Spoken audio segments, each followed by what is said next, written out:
got going on today?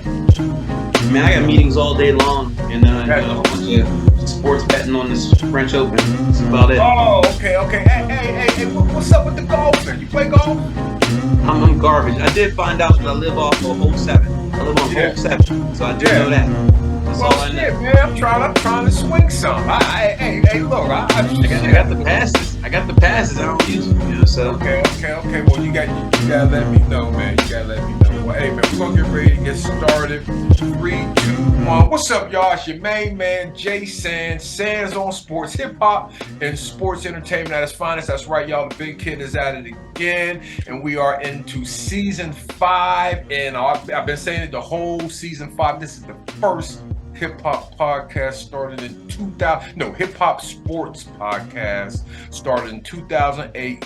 Interviewed Royce the 5'9" at the Sonar in Baltimore, and we've been cranking them out ever since. And yeah, man, the last one, it's been a few weeks, and I always say this is summertime, and I got a lot more shit to do than do podcasts in the summertime because the weather's, you know what I mean? I'm out here. I'm outside, y'all. You feel what I'm saying? So, but yeah, this is the 94th episode, and we like to had the episode go with a sports jersey or sports figure, and I thought about 94s, and I gotta go to Dallas and San Francisco. I'm talking about the defensive end Charles Haley. So this is the Charles Haley episode of Sands on Sports, and I have a guest that I've known for a long time from Pittsburgh. So this is a hometown special right here, and I have my brother, my cousin, Aaron Burt. What's up, bro? How you feeling?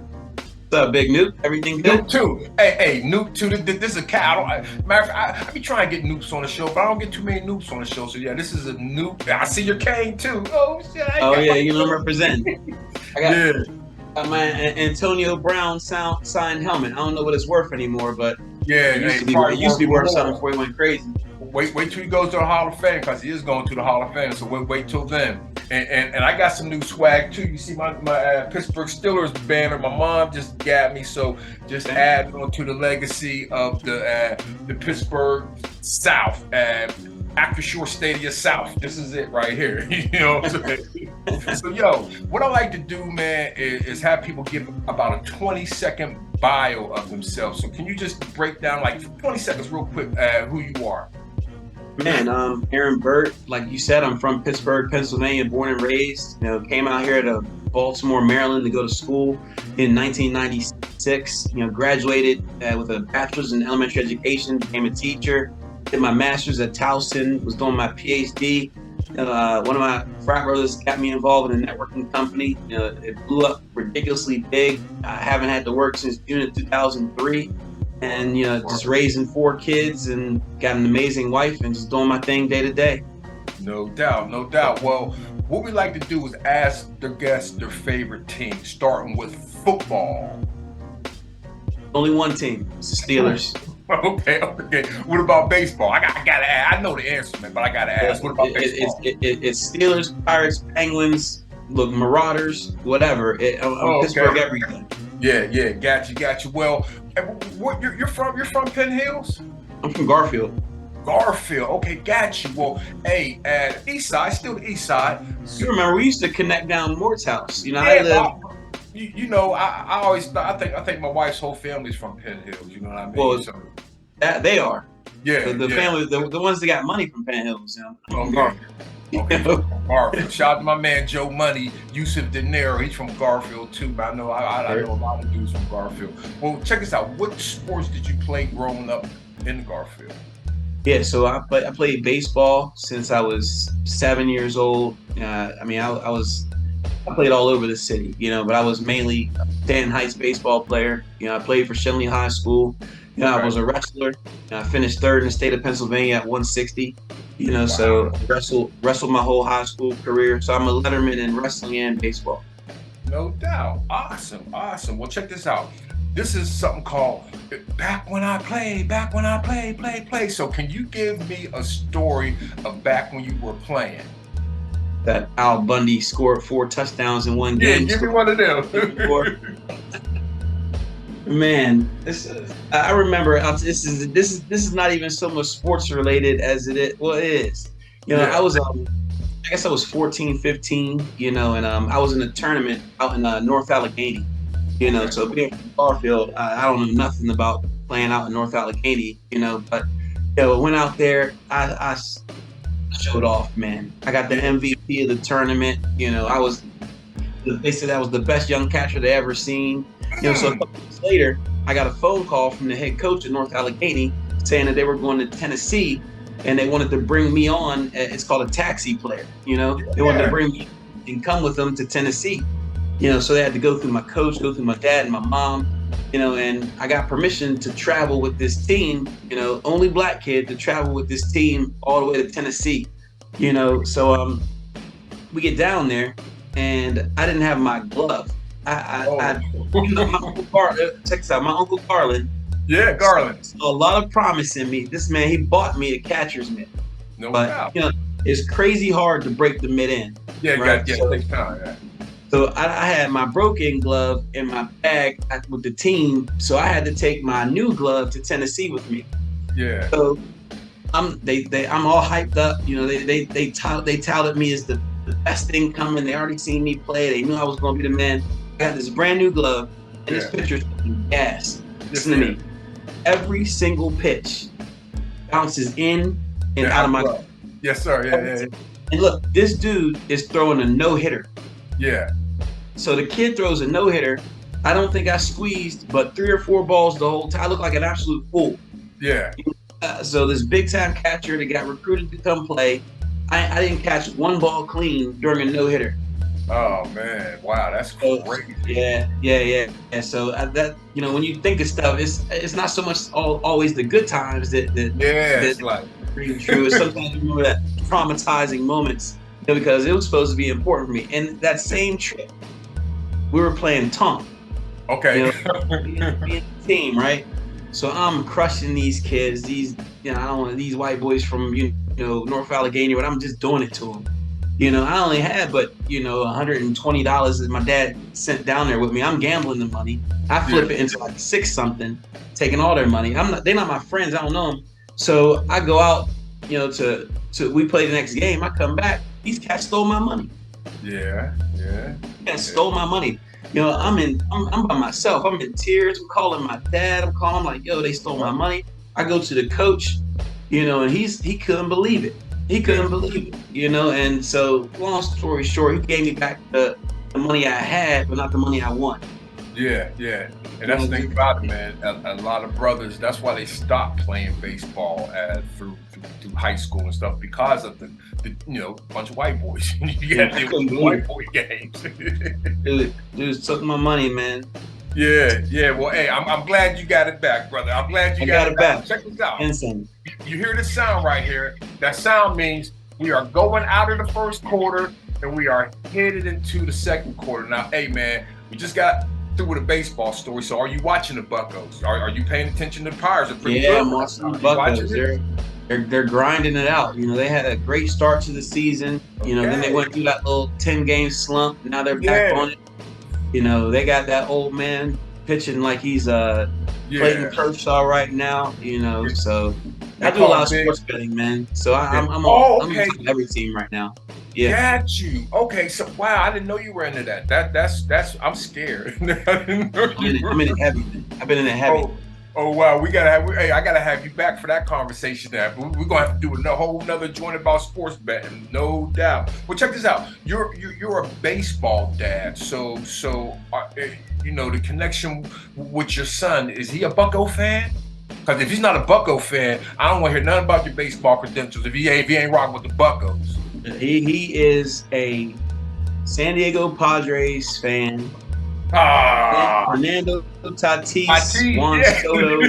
His name is Manny, so he a big Manny Machado fan. Manny Machado, man. So I can't do nothing about it. I mean, this guy, his swag is ridiculous. He copies guys. He bat flips. He do it all. Yeah. That's the carbon copy of these big leaguers. What's the summer plan for baseball? And we're already 30 games in. Okay. So we're traveling he got invited to play in Georgia. at what's called the Perfect Game World Series. He's going to play with this team called Team New York Elite. They recruited him to come pitch. He's going to be what's called a PO. He'll be a pitcher only down there. Mm-hmm.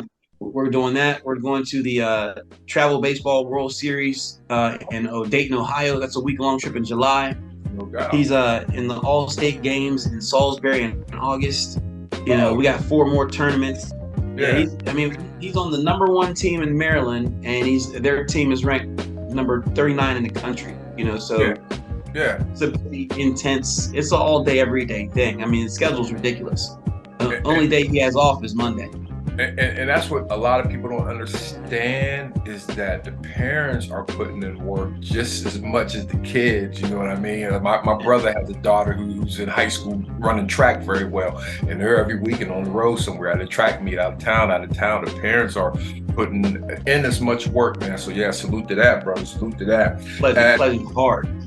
Yeah, no doubt. Well, check this out. We'll keep the conversation in Pittsburgh because something we do have in common is we both left that spot. We both got the hell up out of there. So, and I've heard it before of the, you know, people with college degrees and educated Black folks, they left Pittsburgh in the late 90s and 2000s. And I wanted to ask you about your story of why you left Pittsburgh. Man, I grew up in Pittsburgh in the middle of the gang era. Yeah. You know, and where you couldn't even wear a certain color outside of your own neighborhood. You know, so that's, you know, obviously, you know, my family, that part of my family's from Penn Hills, but I'm from the inner city. You know, born and raised, never been outside of the inner city type of guy. You know. But you know, fortunately enough, you know, my parents were on me enough as to where I didn't join the gang, you know, as to where I'm out all hours of the night getting into the nonsense, you know, being with the guys, you know, on the block. I live across the street from an area called Kai Hill, where they used to actually. So I live across the street from Kai Hill, so that's where they used to jump in cats, you know, to the gang. They used to jump you in on top of the hill to be part of the blood. So that's where I live. So I just never really, you know, saw myself getting into that mix, but I also know that there really wasn't a lot of opportunity for the Black man in Pittsburgh. Yeah. You know, I've never been big on the employee mindset. You know, I always knew I'd be some type of entrepreneur, you know, be the type of person to not answer to somebody, create my own schedule. That's what I always wanted to do, but I didn't know how I was going to do it. You know, but I just knew I wasn't going to do it in Pittsburgh. Yeah, you know, I wasn't going to do it in Pittsburgh. And, you know, when I got to Baltimore, I saw a lot of people that looked like me, a lot of people winning, you know, that looked like me. And I felt like this would be a town, you know, that I wouldn't be opposed to raising my family in, you know. And I went from Baltimore to just looking for a house, you know, and we moved to Atlanta for a year. You know, wife got pregnant, didn't have a support system down there. So we moved back up here, got the house in Laurel. And I typed in, I literally Googled big house with pool. Yeah. And that's how I got to Montgomery County. You know, the house pulled up on it. It was what I was looking for. Got that house, and then, you know, here we are on the golf course, man. No doubt. And again, I need to swing on that golf course. That's a FIDAC fact. They did the FIDACs. But yo, hold on one second. Hold on. Type in my damn code. I type in my damn code and boom, boom, boom. Yeah. We are out of the second quarter. We are going to halftime. At halftime, I'm just going to run through real quick. Are you watching NBA playoffs? Have you been watching the finals? I'm all in the NBA playoffs. Okay. It's unbelievable. Last night was ridiculous. I mean, I knew it was going to happen, but I didn't know it was going to happen that day. Yeah. What fight? No, I didn't know it was going to happen that day. I'm talking Jamal Murray and Jokic both having triple doubles. Oh yeah. Well, honestly, I didn't watch Denver too much during the season because I'm sleeping. You know, I just don't catch the games. But man, this playoffs, I knew Murray was a beast from the playoffs a couple years ago when he went crazy. But Joker, it's like anything he puts up, it just goes in. Like it just whatever he does, it goes in if he's in the paint. So and 3-pointers. So yeah, and they blew them boys out yesterday, huh? You just got to let Joker get his. You know, you got to stop Murray. You can't have both of them getting off. You just got to let Joker do what he's going to do. But you got to put two bodies on Murray or he's going to just pick and roll you to death. Yeah, Murray's a beast, man. I'm not counting Miami out. I honestly thought it was going to be a sweep, but Miami got a bunch of dogs on their squad. I just think they need another big man, somebody to get boards. I think that's what Miami needs. I think they need somebody like remember PJ used to play with Shaq. They need somebody like him to get some boards. A Horace Grant type dude. They need something like that, yo. Well, they're talking about looking at getting Damian Lillard. So I'm looking to see what kind of pieces they're gonna have to let go to get him, for real.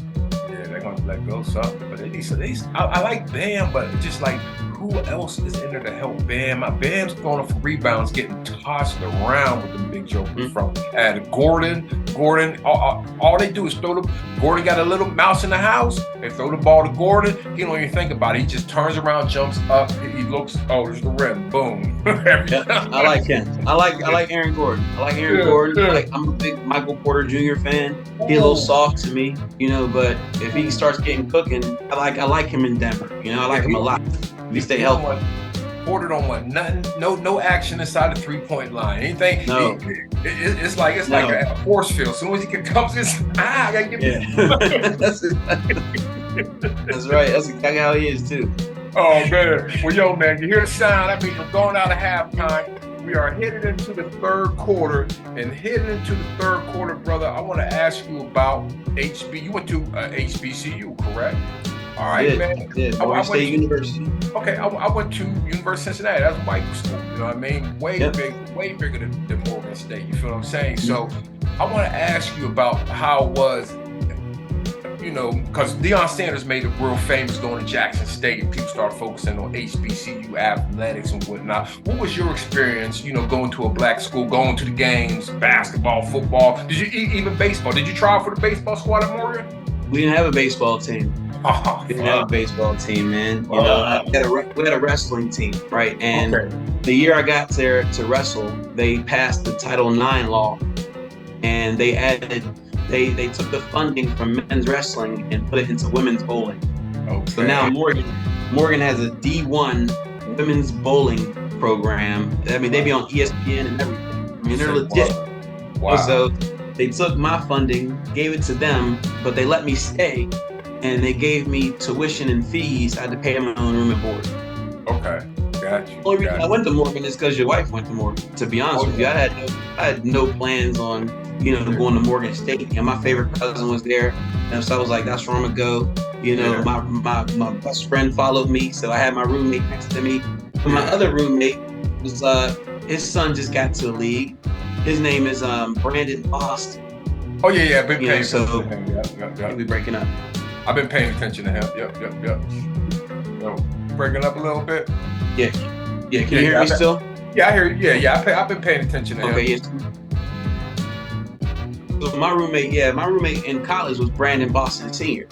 So so his son now he went to Kentucky for a year. He got drafted by the Clippers. Yeah. He's doing really well, man. So that's my roommate's son.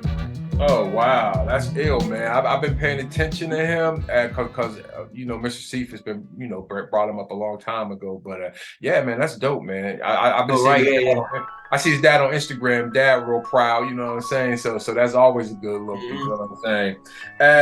We're Kappas, and again, the same thing. Black school, white school. Being a Kappa at a white school might be different than being a Kappa. It definitely is. It definitely is because at a white school, maybe there's 25,000, 30,000 kids there, and we're a small community of maybe 2,000, 3,000 in our own little world. You know what I mean? Inside of a big white ass campus, whereas in a black college, you guys are the whole thing. You're the whole show. You know what I mean? There's no. I don't even know none of the white sororities or fraternities, but there's none of that. You know what I mean? It's just black Greeks, man. So what is that like? Just being a Kappa at a black college, because I don't know nothing about it. Man, I tell you, it's a celebrity status. Yeah, okay. That's as plain and simple as I can put it. It's it's celebrity status from the cafeteria to the parties to the yard to the bridge. You put those letters on. I tell people all the time, to me, Kappa's an amplifier. If you're a lame before you put on the letters, you're just gonna be a lame with a Kappa shirt. Definitely you are. If you're the man beforehand, it's just an enhancement. It's a megaphone to let people know, here I am, here we are. And my line, there was 5 of us on my line, and every single one of us was, had our own little thing that made us the most popping unit on the campus. And in '98 spring. I just wish that, when I got to school, because when I got to school, my grandfather's a Newt from University from Cleveland State, so he pledged Cleveland State in '53, and he was the first resident at the Kappa House in Cleveland, and he used to always tell me, because he had a stroke and he couldn't talk that well, but he had that life membership plaque on the wall, and he was like, "Oh, my dad didn't pledge, so he's like, you're doing it," And when I got to school, he told me to find the Kappas, and I did. I just found them too early. You know what I'm saying? Yeah. I found them too early. I wish I'd have told him a little later, but I pledged my second semester sophomore year. I pledged when I was 19. Okay. So I was the youngest on my line, youngest in the chapter. Yeah, he was young, but I was like the old head of my line. Yep. That's ill, man. That's dope, man. Well, hey, I tell you what, the bond is the bond. There's some good brothers, there's some jokers, but I can equate it to it's all love at the end of the day. You know what I mean? From everybody I've met, man, it's just we just had a golf outing in Atlanta like 2 weeks ago, where our chapter got together with another chapter down there, and it's just good seeing everybody having a good time. You ain't got to worry about no pistol popping, none of that crazy. You just chilling, man. So yeah, shout out to the Newt. Yo. It's the end of the third quarter. About to wrap this up. Going into the fourth quarter. Now, of course, I gotta ask you about ACN. What's up with ACN? And for people who don't know, man, tell people. And I'll tell you this, man. I've known you for a long time. I know what ACN does a little bit, but tell everybody what ACN does, man. It's a network marketing company, and most people see network marketing, they think pyramid scheme, they think Herbalife, they think Amway, and they think products. And I get it, but what we're doing with ACN is that we're dealing with services. So instead of a product, we're dealing with essentials like TV, internet, gas, electricity, cell phone. We even do healthcare now. So every time somebody pays a bill, I get a residual percentage of the bill. So over the last, I started when I was 24 years old. I'll be 45 this year. So it's my 21st year in. We built a team of, over 40,000 people. I get paid on over, 150,000 customers. It's like 2 million a month in volume. I've been doing 6 figures a month for like the last 11 years. Yeah. It's just gone really well, man. I can't even thank, for the opportunity, but the mindset to work it hard. It wasn't easy. A lot of people laughed at me, told jokes, oh, you in one of those things, but nobody's laughing now. It's not funny anymore, but because most people quit, because most people are quitters. You see it when you quit. Everybody want to do it until it's time to do it. Hey, bro, I see it in this music game. You know what I mean? I see. And you're no stranger to royalties. Yeah. You know what I mean? You're no stranger to laying it down one time and getting paid every spin. That's all I do with ACN. I get the customer one time, they pay the bill every month. I get a piece of the pie. Yeah, and it's always recruitment. Like I said, you travel a lot, so recruiting is a big part of it. Like me, I'm a jerk. I don't like nobody, so I couldn't talk to nobody. Get them excited for nothing. They gonna hate me after 30 seconds. Get this motherfucker. But you got a personality that people are attracted to, man, and that's dope, man. You know what I'm saying? So yeah, you're just always on the road, and matter of fact, you're always on the road with your wife. So what is it like working with your wife? My wife, for years we never worked together, but now since the pandemic, she's been working from home. So we're but she's all the way upstairs, I'm all the way downstairs or whatever. But nah, you and your wife are in the same room working, getting on each other's nerves and all that. You know what I mean? So how was that working with your wife, man? I'm just coming. A lot of dudes probably be like, man, I'm not. You know what I mean? So how do you do that, and how was it? It's fun. I'm just coming out of a 2-day argument. Okay, gotcha. I'm just we just mended fences last night, but being able to, As much as it looks like I travel with my wife, I really don't, because if we're in the same, we're losing money. Yeah. You know what I mean? Because she's on my team. I make money off my wife and with my wife. So the check hits me twice when it hits her once. You know, so I like to put her in different cities, different states that I'm not in. So she's tapping a different market while I'm somewhere else, and we're double dipping the checks. You know, but my wife is the first Black female senior vice president in this company, and before this, she used to be an electrical engineer. She used to design missiles for the military. Her project was the Patriot missile. So it was a defense missile. Somebody fires something in America, the missile she built was the one they send out to blow it up. You know? So she used to live in bunkers for 6 months out the year in Arkansas testing missiles. You know, so 16 months in, she started making more money part-time with ACN than she was making full-time, you know, with the government. So, you know, she just went full what we do. But I think the best thing about working with my wife is the idea of, you know, watching her grow and become the leader that she's become. And to me, it's super sexy watching her lead people, watching her, you know, edify in the community, and just people respecting her and valuing her time, and, you know, wanting her to be the showcase speaker. I like all that, you know, and the bigger deal she is, the more money she makes me.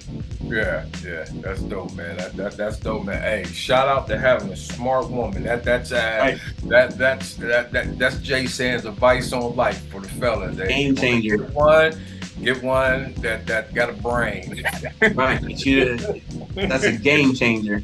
Because in the same respect, try getting one that don't have a brain. They're gonna bring you down. Hey, you see your man Zion Williams? Man, got the blues right now. Come on, man. Hey, hold on. I gotta pull my man in. This is my chapter, bro. Hold on 1 second, man. Hello? Zion must not have no friends. Hold on, man. This is my chapter. Matter of fact, I'm not even answering the phone. He's supposed to be here at motherfucking 11:50. I'm not answering the goddamn phone. I'll talk to him after this podcast. You're late. You're late, Sluggo. Right. You're late. I'll send you to file. You're that's late, right. Sluggo. To be early is to be on time. To be on time is to be late. To be late is to have never shown. Woo, woo, woo, woo, woo, woo, woo. All right, you hear the sound? That means we're out of the fourth quarter.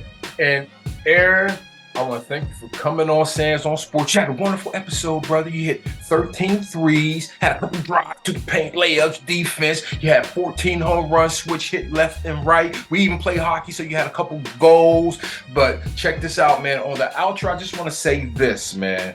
We're on the East Coast, and right now there's like I tweeted this like a year ago, dude. I said, yo, y'all paying attention to all these apps on your phone. You better pay attention to the air quality meter on your motherfucking phone, because that's one thing you can't. All the stuff you love. Try going without air for about 5 minutes to see what you love and care about the most. So yeah, right now on the East Coast, you gotta breathe easy. I see a lot of people outside wearing masks, and that might be the temperature right now, is going back to masks, because some of the stuff you're breathing you don't even see. You know what I mean? So yeah, on East Coast, Aaron, where you're at, where I'm at, we gotta, we might have to mask back up again, man. And also I want to send a RIP to the Iron Sheik. That's the era I used to watch wrestling back in the day. I don't watch the new wrestling, but I used to watch the Iron Sheik, Junkyard Dog. The camel clutch. I know about us. You and me both. Yo, Aaron, so leaving, man, can you just let everybody know, if that's the thing, how to get in contact with you, how to sign up for ACN, and let's get some money out here and all that, man, and where to catch the next. I know you got an event this weekend, correct? I mean, I got an event every day of the week. I'm not hard to find at all. Aaron Burt on Facebook, Aaron Day Burt on Instagram. Just Google me. You know, I'm easy to find, and reach out to me. We'll get money together. Yeah, hey, I told you this was gonna be fun, bro. Hey, you already know. I'm glad we can do it. When you told me it was a Zoom link, I said I did. Oh yeah, I was gonna come to the crib. We was gonna put one up. Oh yeah. You thought this was Drink Champs or Joe Budden, where you just pull up to the studio with the red carpet. Nah, brother, this is damn. I thought it was about to be passing back and forth. I was like, okay, that's what I need. Hey, I tell you what, man, I think eventually I might move to a studio. I mean, right now this is the lab because it's just for time and everything, but maybe in the future I might have this, and that's how it started. This was supposed to start at the Pentry Hotel, and then the not the Pentry. There's a hotel in DC, I'm sorry, that has a studio. I can't even think of the name right now, but it has a studio on the bottom of it. And we did our first show there, and then the pandemic hit, and then Zoom was invented. And then shit, niggas just been Zoom ever since, yo. But yo, man, hey, I'm Jay Sands. That's Aaron Burt. And this is Sands on Sports. And we out of here, y'all. Peace.